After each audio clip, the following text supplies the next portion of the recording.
श्री महावीराय नमो नमः, श्री नानेशाय नमो नमः, श्री रामेशाय नमो नमः। और धर्मानुरागी माताओं, भाइयों, बहनों, जय जिनेंद्र। 12 भावनाओं के अंदर इस लोक का, इस संसार का 2 पंक्तियों में और सभी जीवों का बड़ा सुंदर वर्णन किया है। 14 राज उत्तंग नव लोक पुरुष संठान, तामे जीव अनादिते भरमत है बिन ज्ञान। पूरा सार इसके अंदर दे दिया कि यह संसार जो है ये 14 राजू तक ऊंचा है और इसके अंदर चारों गति के जीव अज्ञान के कारण से जन्म मरण कर रहे हैं, भटक रहे हैं। तो अब ये जो जन्म मरण मिटाने का सर्वश्रेष्ठ या एकमात्र स्थान है मनुष्य भव, और जो आज हम लोगों को प्राप्त हुआ है। यदि हमने इसको खो दिया, इस अवसर को जाने दिया, तो हमारे लिए फिर कब हमको ये अवसर मिलेगा हम कह नहीं सकते। इसलिए हमें चाहिए कि हम धर्म को समझें और अपनी आत्मा के कल्याण के मार्ग पर लगें। यह जो संसार जो 14 राजू है, राजू एक इकाई है ये, कि 3,81,27,970 मन वजन को 1000 से मल्टीप्लाई किया जाए और जितना वो भार आता है, वो भार जब देवता देवगति से नीचे फेंकते हैं और 6 महीने 6 दिन 6 प्रहर और 6 घड़ी के अंदर वो जितना क्षेत्र पार करता है, उस भार को पार करने में जितना समय लगता है, वो एक राजू कहलाता है। तो ये जो संसार है ये 14 राजू तक ऊंचा है, और यदि इसको आयताकार किया जाए तो ये 7 राजू चौड़ा, 7 राजू ऊंचा और 7 राजू मोटा। It means 7 × 7 × 7 is equal to 343 Raju का यह लोक है, यह संसार है। और इस संसार के अंदर मनुष्य और सभी चारों गति के जीव अज्ञान के कारण भटक रहे हैं। और इसका आकार कैसा है ये भी बड़े सुंदर शब्दों में बता दिया है कि लोक पुरुष संठान जी, जब एक व्यक्ति, लोक का एक कोई व्यक्ति अपनी कमर पर हाथ रख करके खड़ा हो और जो आकार बनेगा वो इस संसार का आकार है। और पुस्तकों वगैरह में भी ये आकार बताया गया है। इस तरीके से चौड़ा फिर कम होता गया और फिर वापस ऊपर से चौड़ा हुआ, फिर ऊपर से सकड़ा। और ये एक हमारे इस लोक का, इस संसार का एक नक्शा है। इस जो हमारा जैन प्रतीक चिन्ह है वो भी इसी हमारे राजू लोक का एक प्रतीक चिन्ह ही है। तो इस तरीके से हमें अपने आप के लिए विचार करना है कि अब हमें क्या करना है। इस संसार के अंदर 2 तरह के जीव हैं, रूपी जीव, अरूपी जीव।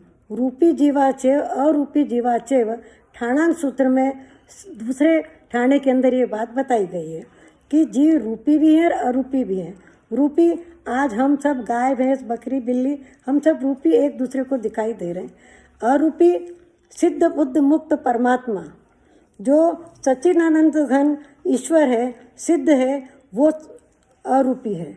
आप भी जब देखते हैं कि एक व्यक्ति हाथ पैर चला रहा है, काम कर रहा है, अपना सब कुछ कर रहा है, लेकिन जब उसके अंदर से आत्मा निकल के चली जाती है तो वह व्यक्ति बिल्कुल निश्चेष्ट हो जाता है। मतलब जो चीज़ इस शरीर में से निकल के गई वो क्या थी? वो थी आत्मा, वो थी अरूपी। और इस अरूपी के कारण से ही हमने एक शरीर पाया है और हम अपनी क्रियाएं कर रहे हैं। यदि हमने इस चीज़ को नहीं समझा और समय रहते हम चेते नहीं, तो हमारे लिए फिर पता नहीं कब हमको ये मौका मिलेगा। और ये जो संसार है, ये संसार 9 तत्वों के आधार पर बना है। उत्तरायण सूत्र के 28वें अध्ययन की 14 नंबर गाथा में कहा गया है, जीवा जीव च बंधो च पुण्यम पावसोता संवरो निजरा मोखो संते तय्याणम। जीव अजीव, बंध मोक्ष, पुण्य पाप, आश्रव संवर निर्जरा और मोक्ष, ये 9 तत्व हैं। इन 9 तत्वों के ऊपर ये संसार चल रहा है। 8 तत्व तक हम मौजूद हैं। जब हम अच्छे कार्य करेंगे तो हम 9वें पद को, मोक्ष पद को प्राप्त कर पाएंगे। और ये हमारे लिए बड़ी सौभाग्य की और बड़ी जीवन को सफल करने वाली बात होगी। तो हमें चाहिए कि हम अपनी आत्मा के कल्याण के लिए सोचें और जब ये आत्मा अपने 4 कर्मों का क्षय कर लेती है, जैसे सबसे पहले मोहनी कर्म है। मोहनी कर्म इट मीन्स ये मेरा, ये घर मेरा, ये पुत्र मेरा, ये मेरा, ये मोहनी कर्म। और जब मोहनी कर्म को कंट्रोल कर लिया जाए, उसको जीत लिया जाए, तो ज्ञानावर्णी कर्म का क्षय हो जाता है, दर्शनावर्णी कर्म का क्षय हो जाता है और अंतराय कर्म का क्षय हो जाता है। जब ये 4 कर्म क्षय होते हैं तो वे अरिहंत कहलाते हैं। उन्हें केवल ज्ञान की प्राप्ति हो जाती है और वो हमारे को जैसा हम चाहते हैं, हम उनसे प्रेरणा लेकर के हमें अपनी आत्मा का कल्याण करना चाहिए। 4 कर्म बाकी रहते हैं। उन 4 कर्मों को जब वह आत्मा क्षय कर लेती है, वो बचते हैं वेदिनी कर्म, आयुष्य, नाम और गोत्र। ये कर्म जैसे चना होता है भुंगड़ा, और जब उसको भुंगड़ा बन जाता है तो उसके बाद में यदि अपन उसको उगाते हैं तो वो उगता नहीं है, क्योंकि उसकी जीवत्व शक्ति जो है वो खत्म हो चुकी है। तो इसी तरीके से जब 4 कर्म क्षय हो जाते हैं तो फिर वापस जन्म लेने की जो जीवत्व शक्ति है, फिर जन्म लेने की आवश्यकता नहीं पड़ती है। और इन 4 कर्मों के क्षय होने के बाद वह आत्मा सिद्ध बुद्ध मुक्त हो जाती है और मोक्ष गति को प्राप्त कर लेती है। तो हम इन चीज़ों को सुनते हुए, जानते हुए, समझते हुए अपनी आत्मा का कल्याण करें। इनके अंदर इन सब चीज़ों को समझना बारीकी से बड़ा ज़रूरी है।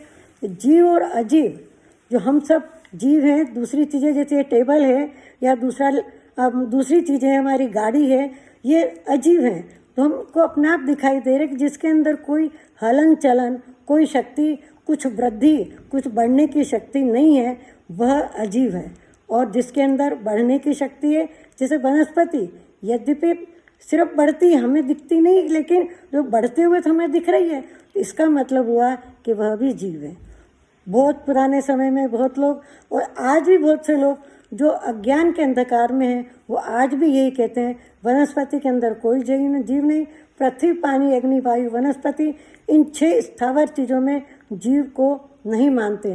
प्लस हम जो हैं, हम सब जीव हैं, वो सबको दिख रहा है, लेकिन बाकी को वो नहीं मानना चाहते हैं। ठीक है, उनकी इच्छा।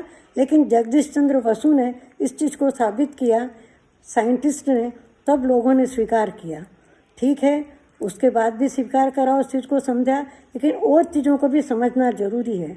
और जीव अजीव को जब तक व्यक्ति नहीं समझेगा, तब तक व्यक्ति अपनी आत्मा का कल्याण नहीं कर पाएगा।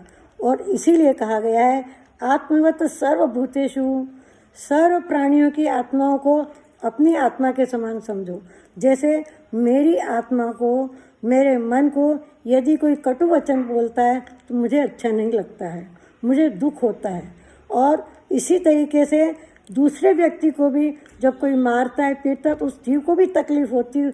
तो हमको चाहिए, हम संसार के हर प्राणी को अपनी आत्मा के समान समझेंगे तो हम उसको कष्ट नहीं पहुंचाएंगे। और जब कष्ट नहीं पहुंचाएंगे तो हमारी आत्मा का कल्याण होगा, हमारे नए कर्मों का कर्म बंद होना रुक जाएगा और हम अपनी आत्मा का कल्याण दिन ब दिन करते चले जाएंगे।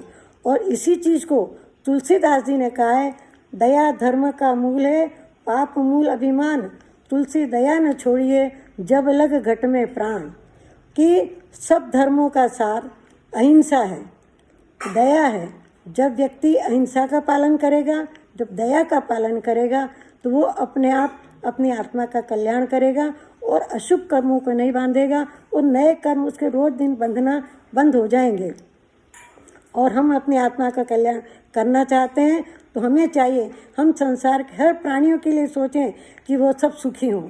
सर्वे भवन्तु सुखिनः, सर्वे सन्तु निरामया, सर्वे भद्राणि पश्यन्तु, माँ कश्चित् दुख भाग भवेत्।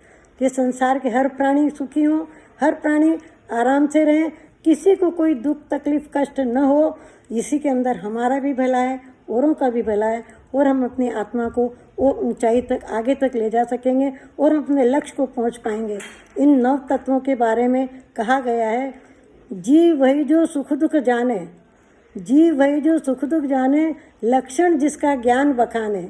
हे अजीव सुख दुख से हीना, जड़ता लक्षण उसका दीना। पुण्य सुकार्य परम सुखदाता, पाप कर्म सभी दुख लाता।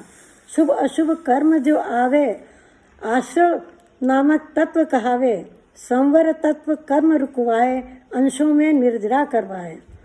संवर तत्व कर्म रुकवाए, अंशों में निर्जरा करवाए। राग द्वेष और मोह विकारा, राग द्वेष और मोह विकारा। बंधे जीव कर्म फल मारा। बंध तत्व है इसका नाम, करता है जीव निकामा। कर्म छूटे सुख मिले अनंता, कर्म छूटे सुख मिले अनंता। मोक्ष कहे उसको संता, मोक्ष कहे उसको संता। जय जिनेंद्र।